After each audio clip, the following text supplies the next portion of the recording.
إن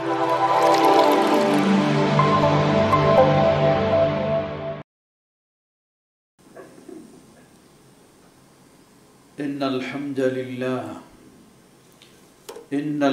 لله نحمده ونستعينه ونستغفره ونعوذ بالله من شرور أنفسنا ومن سيئات أعمالنا ومن يهده الله فلا مضل له ومن يضلل فلا هادي له وأشهد أن لا إله إلا الله وحده لا شريك له وأشهد أن محمدًا عبده ورسوله يا أيها الذين آمنوا اتقوا الله حق تقاته ولا تموتن إلا وأنتم مسلمون أما بعد فإن خير الحديث كتاب الله وخير الهدي هدي محمد صلى الله عليه وسلم وشر الأمور محدثاتها وكل محدثة بدعة وكل بدعة ضلالة وكل ضلالة في النار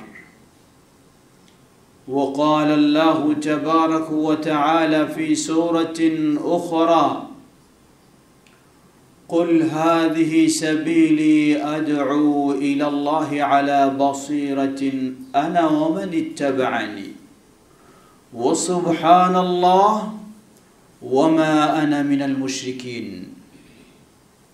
الحمد لله শুরুতে আবারও প্রশংসা জ্ঞাপন করছি সেই আল্লাহ সুবহানাহু ওয়া তাআলার, যার বিশেষ তৌফিকে আমরা তার দিনের পথে চলার সৌভাগ্য লাভ করেছি,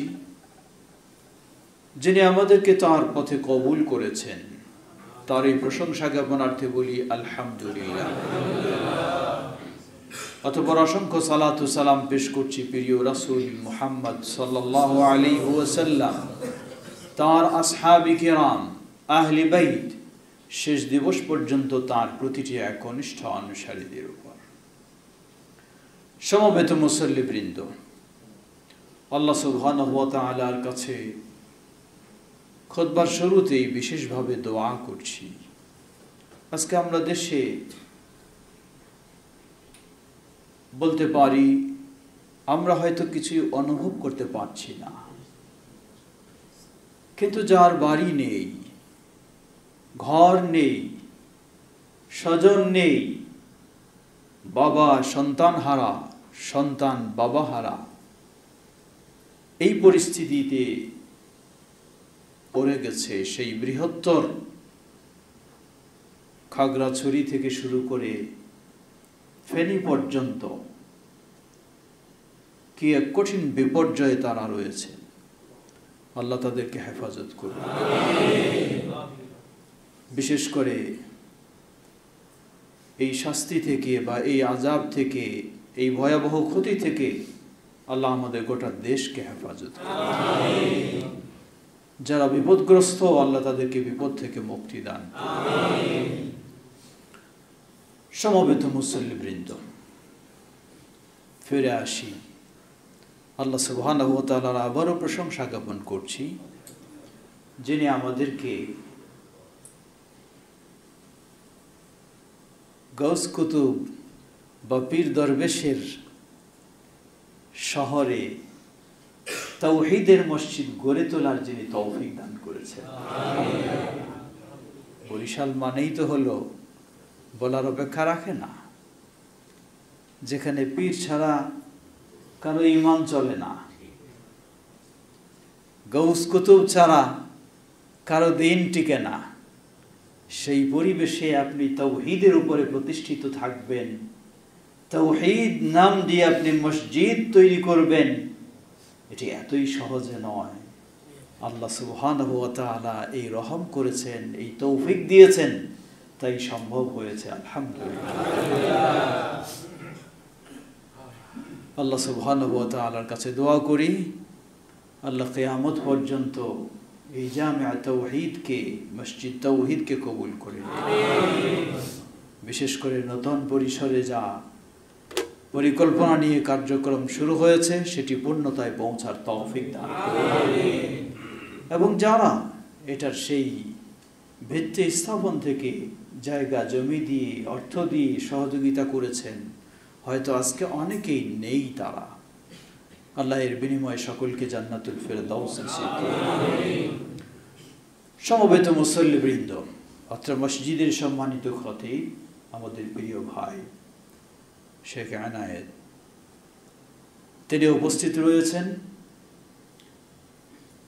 তার উপস্থিতিতে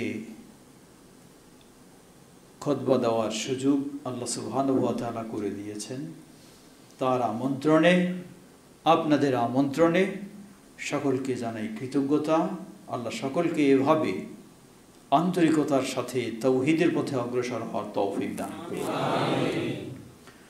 সমবেত মুসল্লিবৃন্দ তাওহীদের পথই হলো আমাদের প্রিয় নবী মুহাম্মদ সাল্লাল্লাহু আলাইহি ওয়াসাল্লামের পথ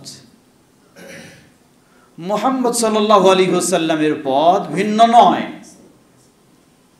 দাওয়ার পথ ভিন্ন নয় কিতাব ও সুন্নাহর পথ ভিন্ন নয় শুধু মুহাম্মদ সাল্লাল্লাহু আলাইহি ওয়াসাল্লাম নয় সেই আদম আলাইহিস সালাতু ওয়াস সালাম থেকে শুরু করে মুহাম্মদ সাল্লাল্লাহু আলাইহি ওয়াসাল্লাম পর্যন্ত সকলের পথটি হলো তাওহীদের পথ আল্লাহ সুবহানাহু ওয়া তাআলা সূরা নাহল 36 নম্বর আয়াতে বলেন ওয়ালাকাদ বা'আথনা ফি কুল্লি উম্মাতির রাসূলা আন ই'বুদুল্লাহ ওয়াজতানিবুত তাগুত যুগে যুগে অসংখ্য নবী রাসূল আল্লাহ প্রেরণ করেছেন সকল জাতির কাছে রাসূল প্রেরণ করেছেন রাসূলদেরকে আল্লাহ সুবহানাহু ওয়া তাআলা মূল দুটি দায়িত্ব দিয়েছিলেন প্রথম দায়িত্ব হলো রাসূলগণ তাওহীদের পথে মানুষকে দাওয়াত দিবেন আনি ইবুদুল্লাহ সবাই বলেছেন ইবাদত করো শুধু সেই আল্লাহর সিজদা দাও শুধু সেই আল্লাহর জন্য জীবনের সকল ইবাদত সম্পাদন করো সেই আল্লাহর জন্য এই তাওহীদের পথ থেকে মানুষকে বিচ্যুত করে কি বিচ্যুত করে তাওহীদের পথ থেকে মানুষকে বিভ্রান্ত করে শিরক এজন্য দ্বিতীয় কর্মসূচি হলো আনি ইবুদুল্লাহ দ্বিতীয় কর্মসূচি হলো ওয়াজতানিবুত তাগুত তাগুত থেকে বিরত থাকো তাগুত কাকে বলে তাগুতের সংজ্ঞা দিতে গিয়েও কিছুজন কিছুটা বিভ্রান্তি করে থাকে যেমন লা ইলাহা ইল্লাল্লাহ তাওহীদের বাণী এর অর্থ করতে গিয়েও বিভ্রান্ত করেন ঠিক একইভাবে তাগুতের ব্যাখ্যা দিতে গিয়েও বিভ্রান্তি করেন লা ইলাহা ইল্লাল্লাহ এটি হলো তাওহীদের বাণী এই তাওহীদের বাণীর অর্থ করতে গিয়ে কেউ বলেন লা ইলাহা ইল্লাল্লাহ অর্থ হলো লা রাব্বা লা খালিকা ইল্লাল্লাহ আল্লাহ ছাড়া আর কোনো রব নেই আল্লাহ ছাড়া আর কোনো স্রষ্টা নেই কখনো এটি লা ইলাহা ইল্লাল্লাহ এর অর্থ নয় কারণ মক্কার মানুষেরা তারা বিশ্বাস করত আল্লাহ রব আল্লাহ স্রষ্টা আবার তারা 360টি প্রতিমার পূজা করত ওই বিশ্বাসও রেখেছিল আবার পূজাও করছিল নবী মুহাম্মদ সাল্লাল্লাহু আলাইহি ওয়াসাল্লাম যখন তাদেরকে বললেন কুলু লা ইলাহা ইল্লাল্লাহ তুফলিহু তোমরা এই স্বীকৃতি দাও বলো লা ইলাহা ইল্লাল্লাহ তাহলেই সফল কাম হবে তারা হতবাক হলো, বিদ্রোহ করলো। আলিহাদা দাউতানা তাব্বান লাক, তোমাকে ভালো জানতাম, সম্মান করতাম, শ্রদ্ধা করতাম, কিন্তু তুমি আজকে আমাদেরকে এই লা ইলাহা ইল্লাল্লাহর দাওয়াত দিয়ে বসলে, ধ্বংস হোক তোমার, এই বলে প্রত্যাখ্যান করলো দাওয়াত। কেন? কারণ তারা জানতো আমরা রব হিসাবে আল্লাহকে বিশ্বাস করি ঠিকই, খালেক হিসাবে আল্লাহকে বিশ্বাস করি ঠিকই, কিন্তু এই সব প্রতিমার কাছে মাথা নত করতে আমাদের কোনো বাধা নাই। কিন্তু যখন এই মুখ দিয়ে লা ইলাহা ইল্লাল্লাহ বলবো, মাথা নত হবে শুধু এক আল্লাহর কাছে, আর কারো কাছে সুযোগ থাকবে না। যার কারণে লা ইলাহা ইল্লাল্লাহ প্রত্যাখ্যান করল। তাহলে বুঝুন, লা ইলাহা ইল্লাল্লাহ এর অর্থ আল্লাহ ছাড়া কোনো রব নেই, আল্লাহ ছাড়া কোনো স্রষ্টা নেই, এটা নয়। লা ইলাহা ইল্লাল্লাহ এর অর্থ হলো আল্লাহ ছাড়া রব নেই, স্রষ্টা নেই, এটা তো অবশ্যই, কিন্তু এটাই এর অর্থ নয়। ইলাহ, ইলাহুন আই মা'বুদুন, লা ইলাহা লা মা'বুদা বিহাক্কিন ইল্লাল্লাহ, এর অর্থ হলো আল্লাহ ব্যতীত সত্যিকার কোনো ইবাদত পাওয়ার যোগ্য কেউ নেই। যখন এভাবে আপনি লা ইলাহা ইল্লাল্লাহকে বুঝবেন, তখন এই লা ইলাহা ইল্লাল্লাহর জিকির করবেন, আবার পীর সাহেবের পায়ে গিয়ে আপনি সেজদা দেবেন, তা কোনোদিন হতে পারে না। সেটা বুঝেছিল মক্কার মানুষেরা যে লা ইলাহা ইল্লাল্লাহ বলা মানেই হলো সেজদার মালিক হয়ে যাবেন একজন। লা ইলাহা ইল্লাল্লাহ বলা মানেই হলো আবেদন নিবেদন পেশ করব যার কাছে, তিনি হয়ে যাবেন মাত্র একজন। লা ইলাহা ইল্লাল্লাহ মানেই হলো কুল ইন্না সলাতি ওয়া নুসুকি ওয়া মাহইয়ায়া ওয়া মামাতি লিল্লাহি রাব্বিল আলামিন, এই স্বীকৃতি দিতেই হবে। যার কারণে তারা প্রত্যাখ্যান করেছিল। আর এই যুগের মুসলিমেরা লা ইলাহা ইল্লাল্লাহ শুধু বলে না, সকাল সন্ধ্যা হাজারো বার লা ইলাহা ইল্লাল্লাহর জিকির করে, আবার প্রতিটি মুহূর্তে লা ইলাহা ইল্লাল্লাহ বিরোধী কাজে লিপ্ত হয়েছে। কারণটা কি? কারণ হলো শুরুতেই বুঝটা ভিন্ন হয়ে গেছে। লা ইলাহা ইল্লাল্লাহ এর অর্থ যখন নেব যে আল্লাহ ছাড়া কোনো রব নাই, আল্লাহ ছাড়া কোনো স্রষ্টা নাই, তাহলেও লা ইলাহা ইল্লাল্লাহ বলতেও অসুবিধা নেই, আর অমুকের পায়ে বা কবরে বা মাজারে গিয়ে সেজদা দিতেও অসুবিধা নেই। আল্লাহ সুবহানাহু ওয়া তাআলা এই লা ইলাহা ইল্লাল্লাহ আমাদের দেননি। এজন্য আল্লাহ রাব্বুল আলামিন বলেন, দুটি শর্ত আপনাকে। একদিকে যদি সত্যি আপনি লা ইলাহা ইল্লাল্লাহর স্বীকৃতি দেন, তাহলে লা ইলাহা ইল্লাল্লাহর বিরোধীকে অস্বীকার করতেই হবে, না হলে আপনার লা ইলাহা ইল্লাল্লাহ কখনো ঠিক থাকতে পারে না। এজন্যই তারা বলতেন আনি আবুদুল্লাহ, ইবাদত করো সেই আল্লাহর, ওয়াস্তানিবুত তাগুত, বর্জন করো, প্রত্যাখ্যান করো তাগুতকে। দ্বিতীয় শ্রেণী, কত সংগ্রাম, কত আন্দোলন, কত কিছু, তারা লা ইলাহা ইল্লাল্লাহর অর্থ করলেন লা হাকিমা ইল্লাল্লাহ, অর্থাৎ আল্লাহ ছাড়া কোনো বিধানদাতা নেই। আল্লাহ রব, আল্লাহ খালিক, ঠিক আছে, কিন্তু আল্লাহ ছাড়া কোনো বিধানদাতা নেই। জবাব, এই অর্থও কখনো সঠিক নয়। কারণ বলবেন আল্লাহ ছাড়া বিধানদাতা নেই, আল্লাহরই বিধান শুধু মানব, রাইট? কিন্তু আবার আরেকজনের কাছে গিয়ে আপনি আল্লাহর জন্য যা করার সেগুলি করে ফেলবেন, তাহলে তো তার কাছেও অসুবিধা নেই। যার কারণে এই বুঝ, এই অর্থ, সেটিও সঠিক নয়। লা ইলাহা ইল্লাল্লাহ এর অর্থ এই জন্যই আমরা বলি লা মা'বুদা বিহাক্কিন ইল্লাল্লাহ, আল্লাহ ব্যতীত সত্যিকার কোনো মা'বুদ নেই। কেউ বলবেন যে সত্যিকার কেন যোগ করব? জবাব, মা'বুদ কাকে বলা হয়? যার ইবাদত করা হয় তাকে মা'বুদ বলা হয়। মা'বুদ যার ইবাদত করা হয় তাকে মা'বুদ বলা হয়। পৃথিবীর বুকে অসংখ্য সূর্য পূজারী রয়েছে, সূর্যের ইবাদত করে, তার মা'বুদ তো সূর্য। চন্দ্রের পূজারী রয়েছে, তার মা'বুদ চন্দ্র। প্রতিমা পূজারী রয়েছে, তার মা'বুদ প্রতিমা। পাথর পূজারী রয়েছে, তার মা'বুদ পাথর। পীর পূজারী রয়েছে, তার মা'বুদ পীর। তাহলে যদি বলি আল্লাহ ছাড়া কোনো মা'বুদ নেই, কথা সঠিক নয়। আল্লাহ ছাড়া অগণিত মা'বুদ পৃথিবীতে রয়েছে, কিন্তু কি বলতে হবে?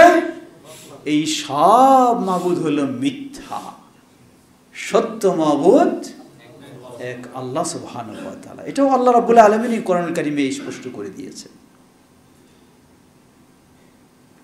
ইলাহুল হক হুয়াল্লাহ সুবহানাহু ওয়া তাআলা, হক মা'বুদ হলেন একমাত্র আল্লাহ, আর আল্লাহ ব্যতীত সব মা'বুদ হলেন বাতিল, সব হলো বাতিল। সুতরাং আজকে লা ইলাহা ইল্লাল্লাহ সকল নবী রাসূলগণ এই লা ইলাহা ইল্লাল্লাহর দাওয়াত দিয়েছেন, আনি ইবুদুল্লাহ। আল্লাহ সুবহানাহু ওয়া তাআলা প্রতিটি নবীর বিস্তারিত আলোচনা করেছেন। হুদ আলাইহিস সালাম, শুআইব আলাইহিস সালাম, সালেহ আলাইহিস সালাম, নূহ আলাইহিস সালাম, লূত আলাইহিস সালাম, সবাই আপন কওমকে বলেছেন কি, ইয়া কওমি ইবুদুল্লাহ মা লাকুম মিন ইলাহিন গায়রু। হে আমার জাতি, তোমরা ইবাদত করো একমাত্র আল্লাহর। মা লাকুম মিন ইলাহিন মিন গায়রি, আল্লাহ ব্যতীত তোমাদের তো কোনোই মা'বুদ নেই, কোনো ইলাহ নেই। প্রিয় ভাইরা আমার, যে বিষয় বলতে চাচ্ছিলাম, এক হলো লা ইলাহা ইল্লাল্লাহ বোঝা, এবং এটি হলো তাওহীদের বাণী। সেই আলোকে তাওহীদের স্বীকৃতি দেওয়া, তাওহীদ মেনে নেওয়া, তাওহীদের আলোকে জীবনটাকে গড়া। দ্বিতীয় হলো ওয়াজতানিবুত তাগুত ফামান ইয়াকফুরু বিত-তাগুত ওয়া ইউমিন বিল্লাহ ফাকাদ ইসতামসাকা বিল উরওয়াতিল উযকা। ফামান ইয়াকফুরু বিত-তাগুত, যে তাগুতকে অস্বীকার করবে, ওয়া ইউমিন বিল্লাহ। আপনি বলবেন যে আগে ঈমানটা আনেননি, তাগুতটা পরে অস্বীকার করব? না, ফামান ইয়াকফুরু বিত-তাগুত, আগে তাগুতকে অস্বীকার করবেন, তারপর আপনি আল্লাহর প্রতি ফ্রেশ অন্তরে ঈমান আনবেন। নবী সাল্লাল্লাহু আলাইহি ওয়াসাল্লামকে জিজ্ঞাসা করলেন সাহাবী আবু হুরায়রা রাদিয়াল্লাহু তাআলা আনহু, মান আসআদুন নাসি বিশাফাআতিকা ইয়াউমাল কিয়ামাতি ইয়া রাসূলুল্লাহ। হে আল্লাহর রাসূল সাল্লাল্লাহু আলাইহি ওয়াসাল্লাম, কিয়ামতের কঠিন বিভীষিকাময় দিনে আপনার শাফাআত ছাড়া তো কোনো মুক্তির সুযোগ নেই। সুতরাং কোন ব্যক্তি কিয়ামতের কঠিন বিভীষিকাময় দিনে আপনার শাফাআতে ধন্য হবে, সৌভাগ্যবান হবে, একটু বলে দিন। রাসূল সাল্লাল্লাহু আলাইহি ওয়াসাল্লাম বললেন, হে আবু হুরায়রা, আমার ধারণা ছিল তুমি হয়তো এই বিষয়ে সর্বপ্রথম আমাকে জিজ্ঞাসা করবে, কারণ তোমার মাঝে আমি সবচেয়ে বেশি আগ্রহ উৎসাহ দেখি হাদিস সংগ্রহের। অতঃপর বললেন, জেনে রাখো, আসআদুন নাসি বিশাফাআতি ইয়াউমাল কিয়ামাহ মান ক্বালা লা ইলাহা ইল্লাল্লাহ খালিসাম মিন কলবিহি। যে ব্যক্তি লা ইলাহা ইল্লাল্লাহ বলে খালিসাম মিন কলবিহি, অন্তরটাকে পরিষ্কার করে, অন্য কোনো স্থান নেই, একমাত্র শুধু লা ইলাহা ইল্লাল্লাহ। আপনি বলবেন এটাও চলুক, এটাও চলুক, তা হতে পারে না। আজকে আমরা ইসলামী রাষ্ট্রের স্বপ্ন অনেকে দেখি, অবশ্যই আপনাকে ইসলামী রাষ্ট্রের স্বপ্ন দেখতে হবে, কিন্তু গজামিল ইসলামী রাষ্ট্রের স্বপ্ন দেখলে কোনোদিনই মুক্তি নেই আপনার। কয় গজামিল কি? নবী মুহাম্মদ সাল্লাল্লাহু আলাইহি ওয়াসাল্লাম তিনি নিয়ে এসেছেন ইসলাম পরিপূর্ণ একটি জীবন ব্যবস্থা। সেই পরিপূর্ণ জীবন ব্যবস্থাতে ব্যক্তিগত রয়েছে, পারিবারিক রয়েছে, সামাজিক রয়েছে, রাষ্ট্রীয় অবশ্যই রয়েছে। সেটি চিন্তা থাকতে হবে আপনার। কিন্তু এমন নয় যে মানুষ ঠিক হোক আর না হোক, তাওহীদ বুঝুক আর না বুঝুক, শিরক থেকে মুক্ত হোক আর না হোক, সবাই মিলে একটা রাষ্ট্র বানায়নি। কে কবর পূজা করে অসুবিধা নাই তারটা করতে থাকুক, কে মাজার পূজা করে অসুবিধা নাই করতে থাকুক, কে কোন চিন্তা থাকে থাকুক, একটা খালি ইসলামী রাষ্ট্র দাঁড় করে নেই। কিয়ামত পর্যন্ত এই ধরনের গজামিলের ইসলামী রাষ্ট্র দিয়ে আপনি দিন কায়েম করতে পারবেন না, কখনো নয়। দিন কায়েম করেছেন নবী মুহাম্মদ সাল্লাল্লাহু আলাইহি ওয়াসাল্লাম। দিন কায়েমের নির্দেশ পেয়েছেন নূহ আলাইহিস সালাম, ইব্রাহিম আলাইহিস সালাম, মূসা আলাইহিস সালাম, ঈসা আলাইহিস সালাম, মুহাম্মদ সাল্লাল্লাহু আলাইহি ওয়াসাল্লাম। কিন্তু কেউ তো এই গজামিলের দিন কায়েম করেননি। তাহলে দিন কায়েম বলতে কি? এজন্য মনে রাখবেন, দিন কায়েম এর আসল হলো তাওহীদ কায়েম। তাওহীদ কায়েম। যেমন উদাহরণ, ছোট্ট একটি উদাহরণ দিই। সালাত কায়েমের ইসলাম নির্দেশ দিয়েছে, এটাও অপব্যাখ্যা করা হয়। ইসলাম নির্দেশ দিয়েছে সালাত কায়েমের। সালাত কায়েমের ব্যাখ্যায় কি বলা হয়? সমাজের সর্বস্তরের মানুষ যখন সালাত আদায় করবে তখন নাকি সালাত কায়েম হবে। কে বলল আপনাকে এই ব্যাখ্যা? এটি আপনার মন গড়া ব্যাখ্যা। সমাজের সর্বস্তরের মানুষ যদি সূরা ফাতিহা সালাত আদায় করে, হইল সালাত। সমাজের সর্বস্তরের মানুষ যদি রুকু জানে না, এমনি রুকু করে, আঁকা পাকা হয়ে রুকু করে, হবে সালাত। সমাজের সর্বস্তরের মানুষ যদি 7 অঙ্গের উপর সেজদা না করে 3 অঙ্গের উপরে সেজদা দিয়ে থাকে, মেয়েরা মাটিতে অর্ধেক শুয়ে সেজদা দিয়ে থাকে, হবে সালাত। তাহলে সমাজে যদি ধরে নেন 5000 মানুষ বসবাস করে, আর 5000এই যদি সালাত আদায় করে, কিন্তু সূরা ফাতিহা নেই, নেই রুকু, নেই সেজদা, নেই হুকুম আহকাম, নেই রুকুন আরকান, তাহলে সালাত কায়েম হয়েছে না খেলতামাশা কায়েম হয়েছে? ভাবতে হবে। এই ধরনের ভুল ব্যাখ্যা দিয়ে বোঝানো হয় সবাই সালাত আদায় করলে যেমন সালাত কায়েম হয়, গোটা দেশটাই ইসলামী যখন হয়ে গেল তখন এই নাম হলো ইসলাম কায়েম। না, সালাতের যেমন মৌলিক বিষয়গুলি না হলে সালাত কায়েম হবে না, ঠিক তেমনি ভাবে ইসলামী দেশের মৌলিক বিষয়গুলি না থাকলে কখনো ইসলাম কায়েম হবে না। সালাতের মৌলিক কি? ছোট্ট একটি উদাহরণ দিই। খুব সুন্দর সহিহ হাদিসের আলোকে আপনি সালাত জানলেন, শিখলেন, আদায় করলেন, কিন্তু সালাতের যে একটি গুরুত্বপূর্ণ শর্ত তা হলো ওযু থাকতে হবে। ওযু নাই। আধা ঘন্টা ধরে যদি 2 রাকাত সালাত আদায় করেন ধীর স্থিরে, সুন্দর রুকু, সুন্দর সেজদা, কিন্তু ওযু নাই, খুব সুন্দরই তো হয়ে যাবে, কোশ্চিন কালেও নয়। একই দৃষ্টান্ত নিয়ে নিন, গোটা জীবনটাই আপনি ইসলামী করে করে শেষ করে ফেললেন, কিন্তু আপনার ভিতরে তাওহীদ নাই, তাহলে ওই সালাতের অবস্থা যেমন এই ইসলামী জীবনের অবস্থাটাও একই। সুতরাং আল্লাহ সুবহানাহু ওয়া তাআলা সেই প্রসিদ্ধ 5 জন রাসূল, নূহ আলাইহিস সালাম, ইব্রাহিম আলাইহিস সালাম, মূসা আলাইহিস সালাম, ঈসা আলাইহিস সালাম, মুহাম্মদ সাল্লাল্লাহু আলাইহি সাল্লামকে নির্দেশ দিলেন, আন আকিমুদ্দিন, দিন কায়েম করো। কোন দিন কায়েম করো? আজকে ইসলামী রাষ্ট্র পাওয়া যায় পৃথিবীতে, কিন্তু সেই ইসলামী রাষ্ট্রের মানুষেরা আপনার কোরআনও মানে না, হাদিস তো মানেই না, সাহাবায়ে কেরামদেরকে তো কাফের বলে ফতোয়া দিয়েই রেখেছে।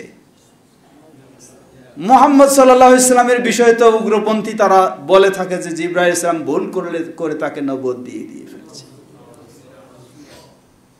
আবার সাইনবোর্ড হলো কিসের? ইসলামী রাষ্ট্র।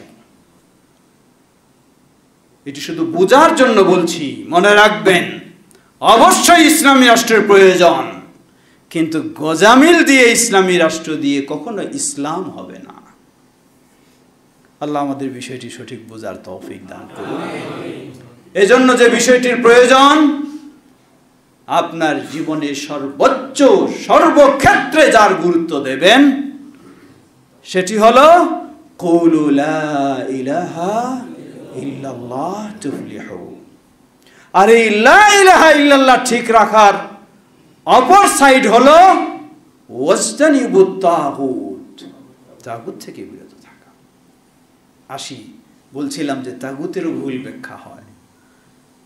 সরকার যদি ইসলাম অনুযায়ী, কোরআন সুন্নাহ অনুযায়ী শাসন না চালায়, তাহলে এটাই হলো তাগুত, আর কেউ তাগুত না। আমি যে কোরআন এবং সুন্নাহ অনুযায়ী আকীদা মানতে চাই না, আমি কি তাহলে? কথাটি মনে রাখবেন। আল্লাহ সুবহানাহু ওয়া তাআলা তিন ভাবে বলেছেন, মান লাম ইয়াহকুম বিমা আনজালাল্লাহ ফাউলাইকা হুমুল কাফিরুন বললেন, ফাউলাইকা হুমুল ফাসিকুন বললেন, ফাউলাইকা হুমুল যালিমুন বললেন। কাকে কাফের বললেন? মান লাম ইয়াহকুম বিমা আনজালাল্লাহ, যে আল্লাহর ফয়সালা অনুযায়ী, আল্লাহর নাজিল করা বিধান অনুযায়ী ফয়সালা করবে না, সে কাফের। আচ্ছা বলুন তো, যে আল্লাহর বিধান অনুযায়ী ফয়সালা করবে না সে যদি কাফের হয়, আর যে আল্লাহর বিধান অনুযায়ী আকীদা গ্রহণ করবে না সে কিভাবে মুসলিম হতে পারে? আল্লাহর বিধান অনুযায়ী যে আকীদা নেবে না সে কিভাবে মুসলিম হতে পারে? বললেন যে আল্লাহর বিধান অনুযায়ী আকীদা আবার কেমনে না হয়? জবাব, সমাজে খোঁজ নিয়ে দেখুন, 1300 বছর আগে ইমাম আবু হানিফা রাহিমাহুল্লাহ এটাকে কুফরি আকীদা বলে ফতোয়া দিয়েছেন। যে ব্যক্তি বিশ্বাস করে যে আল্লাহ সুবহানাহু ওয়া তাআলা সপ্ত আসমানের ঊর্ধ্বে, আরশের উপরে নেই, সর্বত্র রয়েছেন, এই বিশ্বাস করে 1300 বছর পূর্বে ইমাম আবু হানিফা রাহিমাহুল্লাহ তার এই আকীদাকে কুফরি আকীদা বলে ফতোয়া দিয়েছেন। তাহলে আজকে ওই কোরআন সুন্নাহর বিধান অনুযায়ী যিনি ফয়সালা দেবেন না তিনি যেমন কাফের, আর কোরআন সুন্নাহর বিধান অনুযায়ী যিনি আকীদা নেবেন না তিনি কিভাবে মুসলিম হতে পারেন? তিনিও তো কাফের।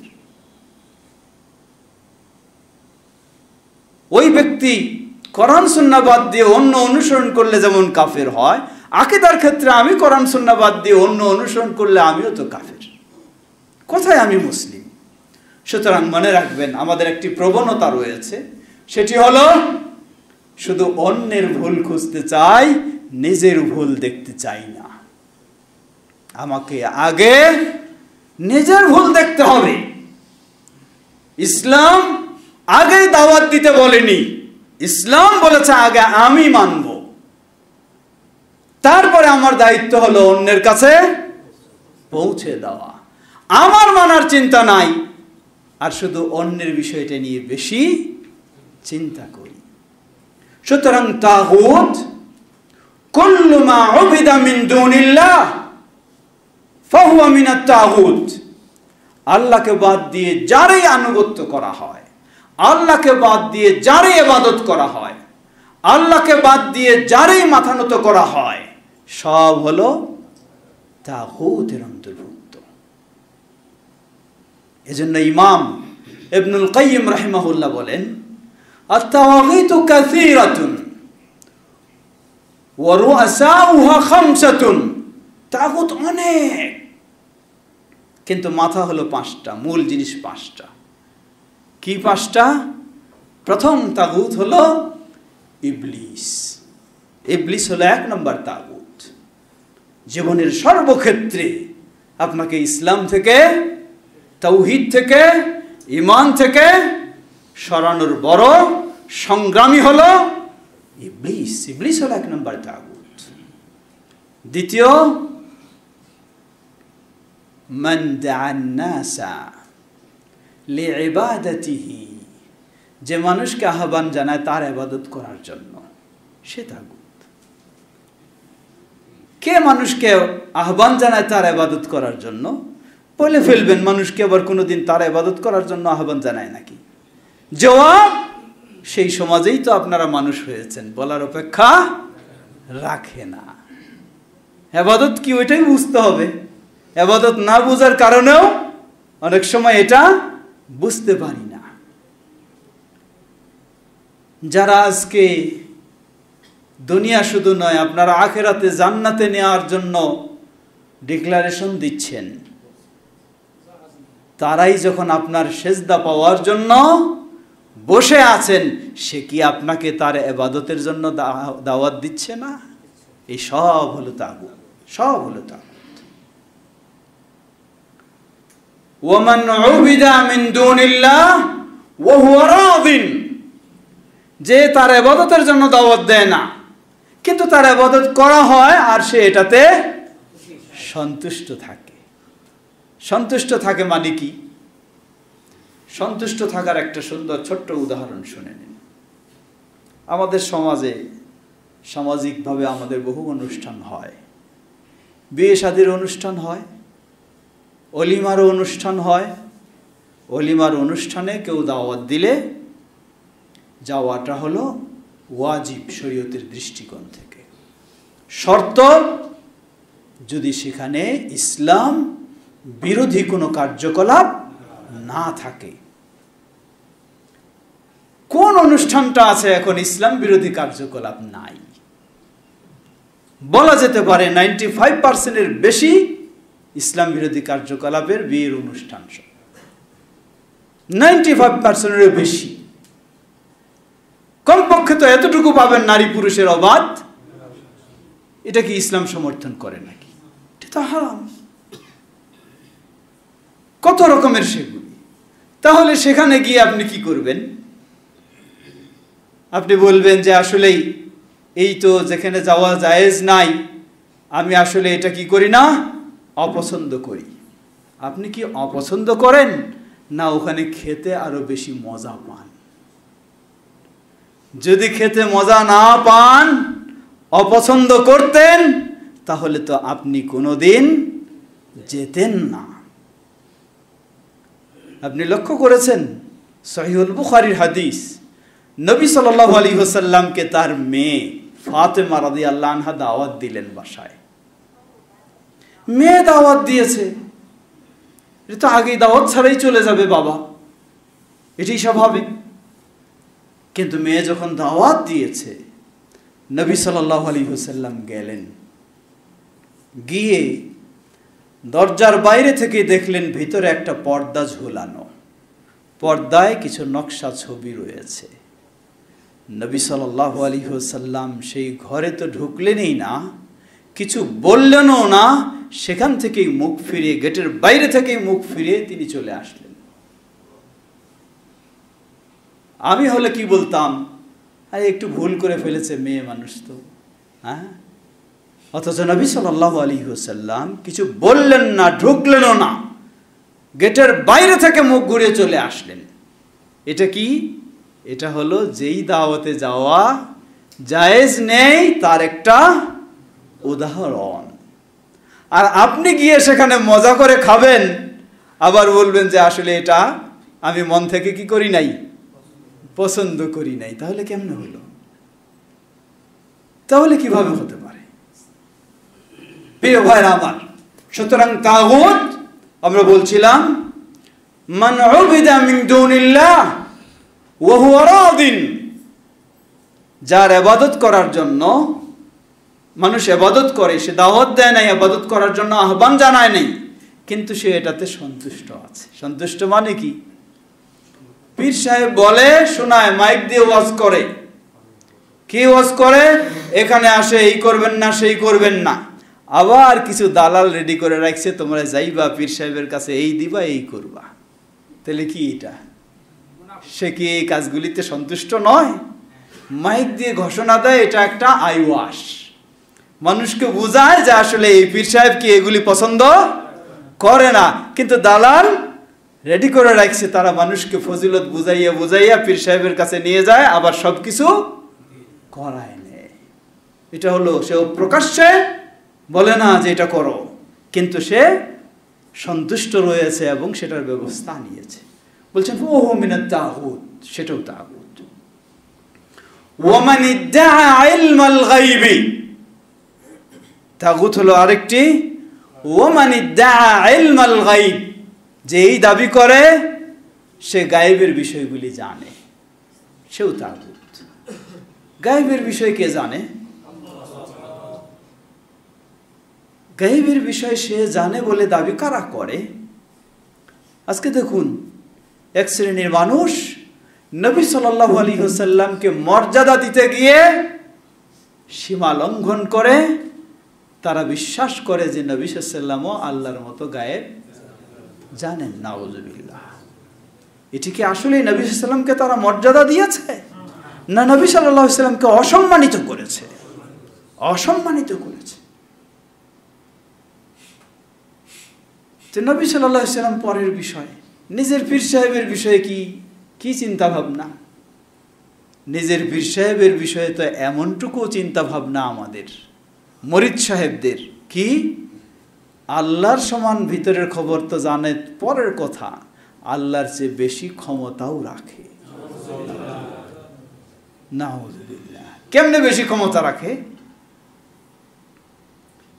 আমাদের দেশে যারা হক্কানি পীর সাহেব বলে পরিচিত, তাদের বই পুস্তক খুলে দেখুন, পড়ে দেখুন, এমন এমন তাদের বুজুর্গদের কারামত।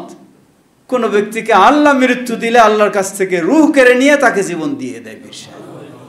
এটা হলো হক্কানি পীরের অবস্থা। তাহলে হক্কানি পীরের অবস্থা যদি এই হয়, শয়তানি পীরের অবস্থা কি তাহলে? লা হাওলা ওয়ালা কুওয়াতা ইল্লা বিল্লাহ। এর চেয়ে বড় আর কি তাগুত হতে পারে? এর চেয়ে বড় আর তাগুত কি হতে পারে? পঞ্চম, ওমাই ইয়াহকুম বিমা বিগাইরি মা আনজালাল্লাহ, আল্লাহ যে বিধান দেননি সেই বিধান অনুযায়ী যে ফয়সালা দেয় সেও তাগুত। আল্লাহ যে বিধান দেননি সেই বিধান অনুযায়ী যে ফয়সালা দেয় সেও তাগুত। এটি ভালো করে বোঝার চেষ্টা করবেন। শুধু আদালতে যিনি আছেন উনি ফয়সালা দিলে উনি তাগুত হবেন, আর মেম্বারে যিনি দাঁড়িয়ে আছেন ইনি যদি ওই ফয়সালা দেন, ইনি কি সেই তাগুত হবেন না? অবশ্যই হবেন।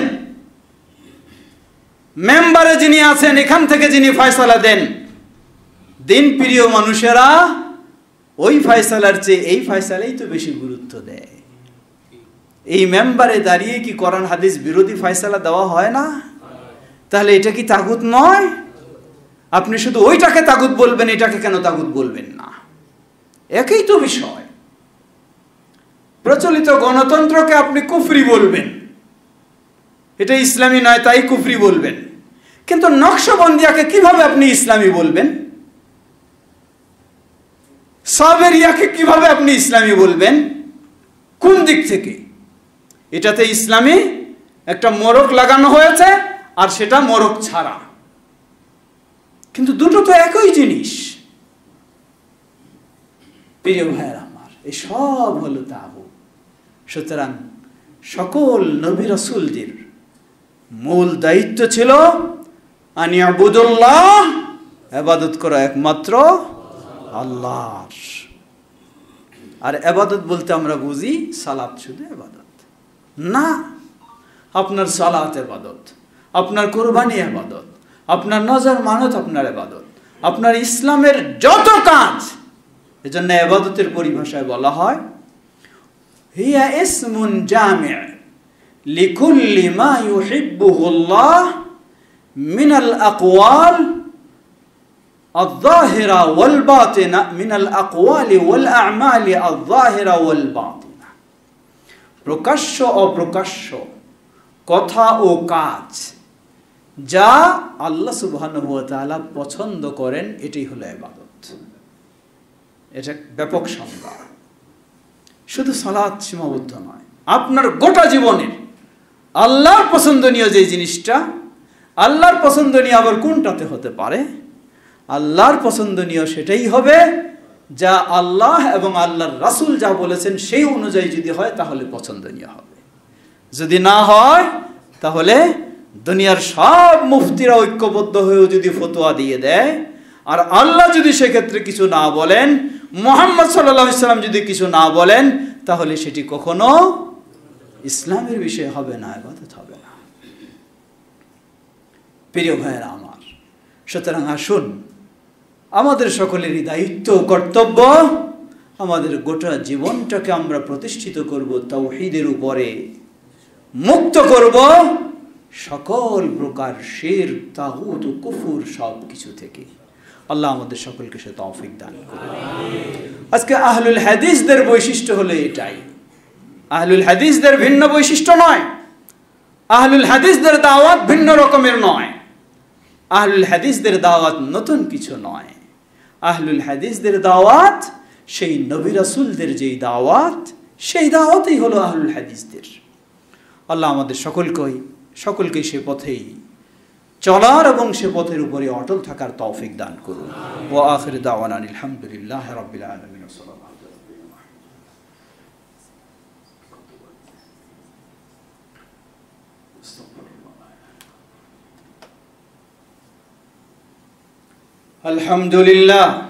আলহামদুলিল্লাহি রাব্বিল আলামিন والصلاة والسلام على عبد الله ورسوله نبينا محمد وعلى آله وصحبه أجمعين أما بعد।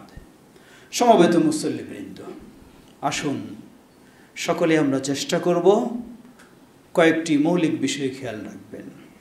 প্রথম হলো লা ইলাহা ইল্লাল্লাহ মুহাম্মাদুর রাসূলুল্লাহ, যেই সাক্ষ্য দিয়ে আমি মুসলিম, সেটাকে ভালোভাবে বুঝবো।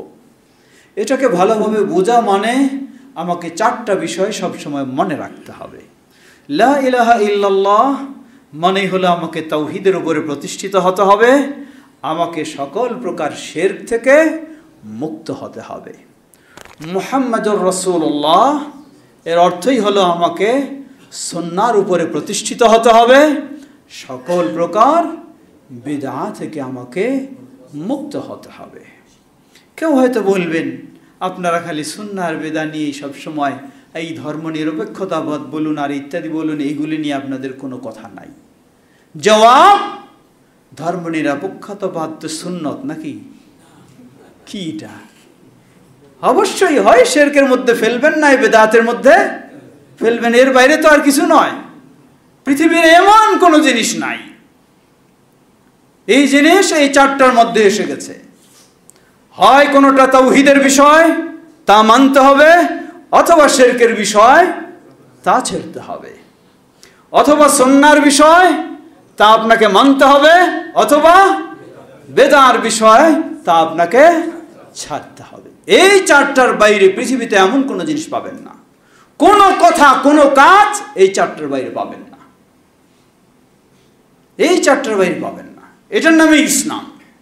এর বাইরে যদি খুঁজতে যান, আপনার মুরব্বি কি বলবেন সেটাই যদি ইসলাম, আপনার লিডার কি বলবেন সেটাই যদি আপনার ইসলাম, আপনার আমির কি বলবেন সেটাই যদি আপনার ইসলাম, আপনার বুজুর্গ কি বলবেন সেটাই যদি আপনার ইসলাম, তাহলে জেনে নিন ওয়ামান ইয়াবতাগি গায়রাল ইসলামি দীনা ফালান ইউকবালা মিনহু ওয়া হুয়া ফিল আখিরাতি মিনাল খাসিরিন।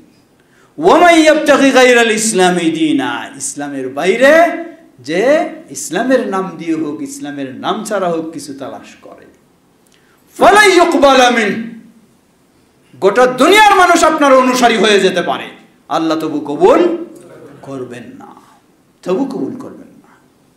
ক্ষতিগ্রস্ত হয়তো দুনিয়ায় আপনি অনেক দাপট দেখাবেন, অনেক আপনার শক্তির পাওয়ার দেখাবেন, আপনার জনবল অনেক দেখাবেন, আপনার সংখ্যা অনেক দেখাবেন, ও হুয়া মিনাল খাসিরিন, কিয়ামতের দিন আপনি অবশ্যই ক্ষতিগ্রস্তের কাতারে আপনি শামিল হবেন। আসুন আমরা সেই ইসলাম, তাওহীদ ও সুন্নাহর ইসলামের উপর প্রতিষ্ঠিত হওয়ার চেষ্টা করি। আল্লাহ আমাদের তৌফিক দান করুন। আজকে আহলুল হাদিসদের দাওয়াত হলো এটাই, সালাফি মানহাজের দাওয়াত হলো এটাই। সুতরাং ছোট্ট কয়েকটি আমার পরামর্শ। প্রথম বিষয়, জীবনের সর্বক্ষেত্রে এই 4টি বিষয় মনে রাখবেন। 4টির মাঝে 2টি আমার পালনের আর 2টি আমার বর্জনের। এই 4টি আপনাকে সব বিষয়ে গাইড দেবে, সব বিষয়ে গাইড দিবে। আজকে আমাদের কিছু কথা আসে, আমরা যখন ঐক্যবদ্ধ হয়ে দাওয়াতি কাজ করতে চাই, তখন কেউ বলেন যে সংগঠন চলবে না, এই চলবে না, সেই চলবে।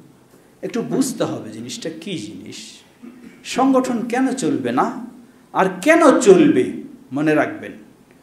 পাইকারি কথা কোনো ক্ষেত্রে বলা যাবে না। আমি যদি বলি সংগঠন অবশ্যই জরুরি, তাহলে বলবো ঠিক কথা নয়।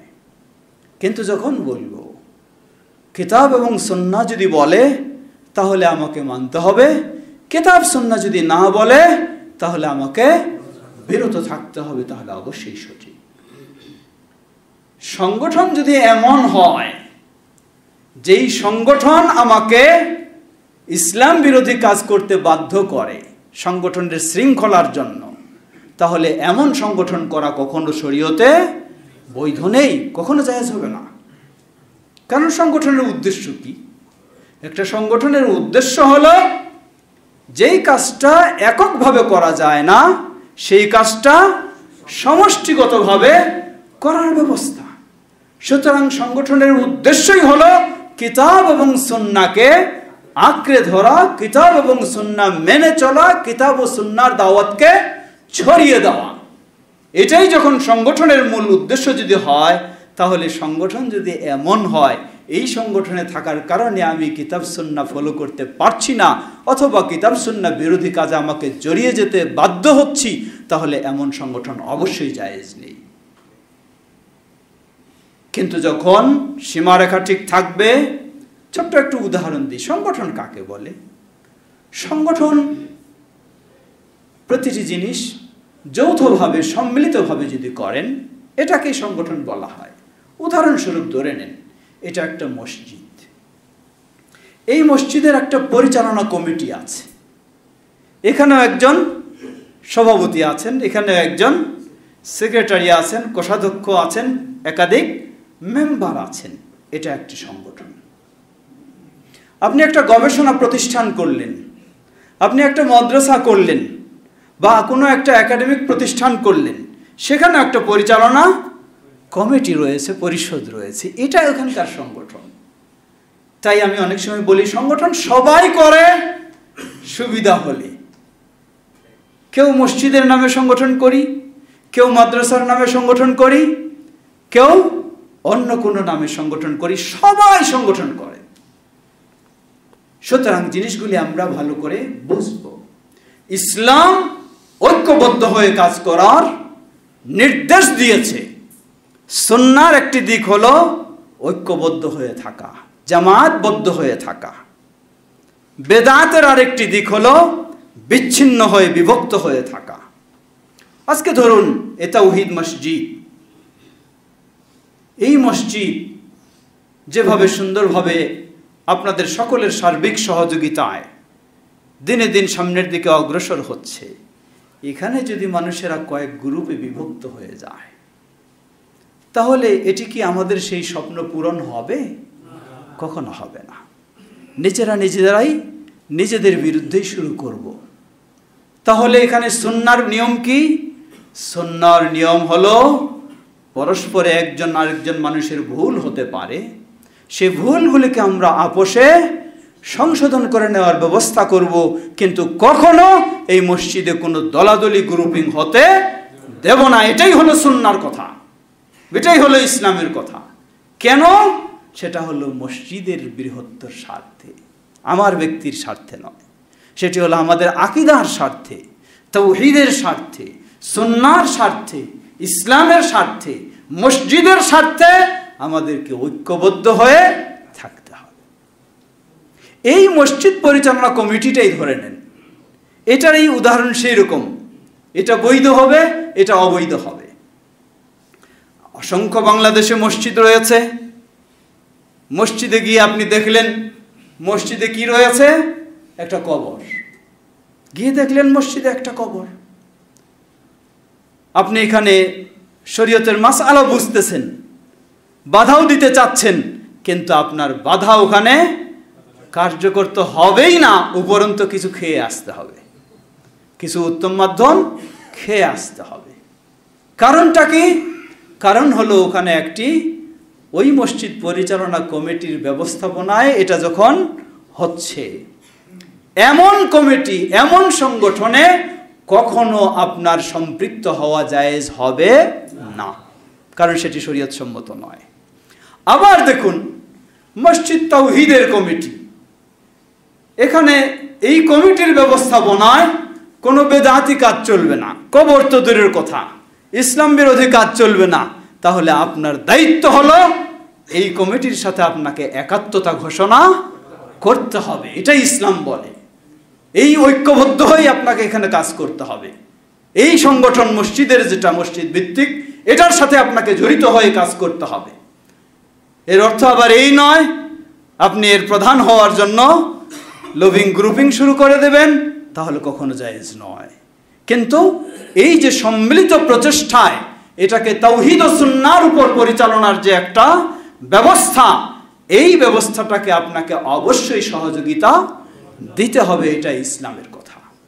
সুতরাং গোটা বাংলার বুকে পরে যাই বরিশালে আজকে আলহামদুলিল্লাহ, আমি আহমেদ ভাইকে জিজ্ঞাসা করলাম যে কতগুলি মসজিদ রয়েছে, কিছু তথ্য তিনি দিলেন, আমারও কিছু জানা ছিল। এখনো হয়তো গোটা বরিশালে মনে হয় না 25-30টা মসজিদ বোধহয় এখনো বরিশাল জেলার মধ্যে মনে হয় নাই আমাদের মসজিদ। কি বলেন, আছে 25-30 হবে? হবে না, কম হবে, হয়তো 10 থেকে 15টা হইতে পারে। এখন এই মসজিদগুলিও দেখবেন এক একটা এক এক সমস্যার সম্মুখীন হয়ে আছে। স্বাধীনভাবে আপনারা যেমন এখানে সাহসের সাথে সুন্দরভাবে নিরাপদে সালাত আদায় করেন, অনেকগুলিতে এরকম হয় না। সকালে এক হুমকি আসে, বিকালে আরেক হুমকি আসে, এই দিক এক পক্ষ ওই দিক আরেক পক্ষ। কিন্তু বরিশালের সব মসজিদগুলি যদি আমরা ঐক্যবদ্ধ হয়ে পরস্পরের সম্পর্ক রেখে যোগাযোগ রেখে সহযোগিতা দিয়ে এগিয়ে যাওয়ার চেষ্টা করি, তাহলে এই মসজিদ যেমন সুন্দরভাবে সাহসের সাথে এগিয়ে যাচ্ছে, মুলাদির মসজিদও সেভাবে যাবে, উজিরপুরের মসজিদও সেভাবে যাবে, সবগুলি এভাবে তখন করতে পারবে ইনশাআল্লাহ। এটাই প্রয়োজন, এটাই বলে দিচ্ছে যে ছিন্ন ভিন্ন নয়, আমাদের পরস্পরিক সহযোগিতা দিয়ে এই তাওহীদ ও সুন্নাহর কাজে এগিয়ে যেতে হবে। আল্লাহ আমাদের সকলকে সে তৌফিক দান করুন। এমনইভাবে জেলার যখন চিন্তা করব, তখন আমাদেরকে গোটা দেশের চিন্তা করতে হবে। মনে রাখবেন, সামনে আপনার সামনে কিন্তু বহু রকমের সমস্যা দিনের পর দিন আসবে, যা আপনি কল্পনাও করেননি। এজন্য আপনাকে অবশ্যই সচেতন হতে হবে, অবশ্যই পরস্পরে সম্পৃক্ত হয়ে পরস্পরের সাথে যোগাযোগ রেখে আমাদের আন্তরিকতার সাথে ঐক্যবদ্ধর সাথে এগিয়ে যেতে হবে। তাহলেই ইনশাআল্লাহ আল্লাহ সুবহানাহু ওয়া তাআলা আমাদেরকে আরও সফলতা দেবেন ইনশাআল্লাহ। আল্লাহ আমাদের সকলকে সেভাবেই ঐক্যবদ্ধ হয়ে কাজ করার তৌফিক দান করুন। সমবেত মুসল্লিবৃন্দ, সর্বশেষ স্মরণ করে দিতে চাই, বর্তমান যে ভয়াবহ পরিস্থিতি আমরা দেখছি, সত্যি এখন তো ঘরে বসেই সব কিছু দেখা যায়। আল্লাহু আকবার, কি করুণ ভয়াবহ দৃশ্য! কোথায় বাচ্চা, কোলের বাচ্চা, কোথায় সন্তান সম্ভবা মা, কোথায় বৃদ্ধ বাবা, বৃদ্ধ মা। আল্লাহু আকবার, ঘরে যখন ঠাঁই নেই, রাস্তায় আসবেন, রাস্তায় দাঁড়ানোর জায়গা নেই, রাস্তাও আপনি দাঁড়াতে পারছেন না, এমন পরিস্থিতি নেই। পানিতে ভেসে যাচ্ছে গরু ছাগল সব, কি এমনকি মানুষও ভেসে চলে যাচ্ছে। এমন ভয়াবহ পরিস্থিতিতে প্রথম হলো আল্লাহ সুবহানাহু ওয়া তাআলার সহযোগিতা চাওয়া, দ্বিতীয় হলো আমাদের সকলের পক্ষে চেষ্টা করা উচিত, যার পক্ষে যতটুকু সম্ভব তাদের সহযোগিতায় এগিয়ে আসা। আসুন আমরা যে যেখানে রয়েছি, যেভাবেই হোক চেষ্টা করব সবাই তাদের সহযোগিতায় এগিয়ে আসতে। আল্লাহ আমাদের সকলকে সে তৌফিক দান করুন। বাংলাদেশ জমিয়ত আহলে হাদিস এবং জমিয়ত শুববানে আহলে হাদিসও সারা দেশে সর্বত্র তাদের ত্রাণ সংগ্রহ করছে এবং তাদের মাঝে সেগুলি সুন্দরভাবে যেন বিতরণ করা যায় সেই পরিকল্পনা ও কর্মসূচিও হাতে নিয়েছে। আপনাদের সকলকেও অনুরোধ জানাবো, তা সেখানে হোক অথবা যেভাবেই হোক, উচিত আমাদের সকলেরই এই বিপদের সময় তাদের সহযোগিতায় এগিয়ে আসা। আল্লাহ রাসূল সাল্লাল্লাহু আলাইহি ওয়াসাল্লাম বলেন, যে ব্যক্তি কোনো মানুষের দুনিয়ার বিপদে তার বিপদ দূর করার জন্য এগিয়ে আসবে, এর বিনিময়ে আল্লাহ সুবহানাহু ওয়া তাআলা কিয়ামতের দিন আপনার বিপদকে দূর করে দেবেন। সুতরাং একদিকে ঈমানের দায়িত্ব, অপরদিকে পরস্পরে এই সহযোগিতা, নৈতিক দায়িত্ব এবং আখিরাতের মহান পুরস্কারের আশায় আমরা যেন সেই ক্ষেত্রে অগ্রসর হতে পারি। আল্লাহ আমাদের সকলকে সে তৌফিক দান করুন। যেই মসজিদ আমাদের নির্মাণাধীন, আমাদের সকলের দায়িত্ব এই মসজিদ যেন খুব দ্রুত সুন্দরভাবে আমরা নির্মাণ সম্পন্ন করতে পারি। যে যেভাবে সহযোগিতা দিচ্ছেন সকলে আমরা আরও সহযোগিতা দিয়ে এগিয়ে যাওয়ার চেষ্টা করব। আল্লাহ আমাদের সকলকে সে তৌফিক দান করুন।